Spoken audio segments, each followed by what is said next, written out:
Good after morning, folks. Mike Wells, your World Explorer. Today is March the 13th, 2025, and we're taking a look right now at our Thai Dwarf Mulberries. Now, these guys are starting to produce pretty heavily. You may watch videos online about the Thai Dwarf Mulberry where it shows abundant production. Now, I was a skeptic at first, but then I got some clippings in the mail, and all 5 of the clippings, the clones, actually survived.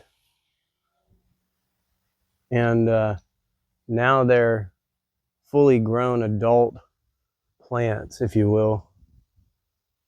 And they are producing abundantly in this month of March. I mean, this is incredible production.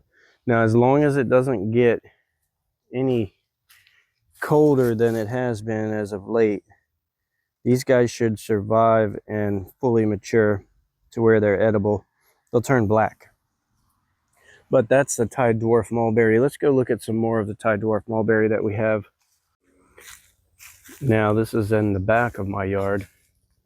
This is not the Thai Dwarf Mulberry, but this is, ooh, look at that. That spider. Ooh. I don't want those guys taking over too much, but maybe, who knows, it might be good for the yard. This is just the broadleaf mulberry.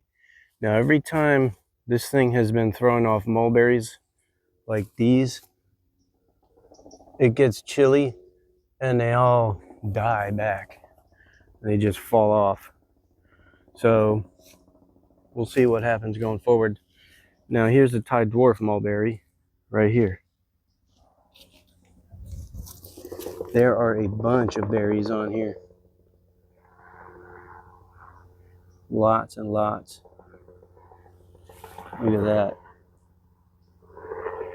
So hopefully it doesn't get too chilly to where all these start to fall off, because they're actually turning colors now, which is a great sign. Over here, this one's coming. This one's pretty close to ripe right here.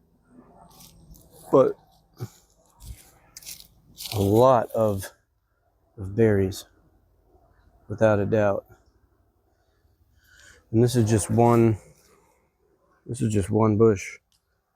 I haven't trimmed it at all after I put it in the ground. So that's what happens to them when you don't trim them. Here's another broadleaf over here.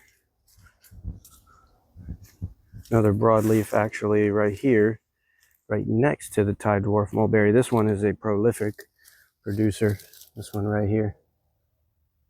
Look at all these mulberries. Just insane. They're just everywhere. Look at how many there are. I mean, if you want abundant production, the Thai Dwarf Mulberry. Now, we are located zone 9B 10A in Florida, right on the border. So this zone is pretty good for production. But north of here and south of here, you should do well also. Folks, thanks for watching. Don't forget to like and subscribe. That helps the channel grow. And stay tuned, because I'll be updating you in the coming weeks on just how much production we get out of these Thai Dwarf Mulberries. Have a great day.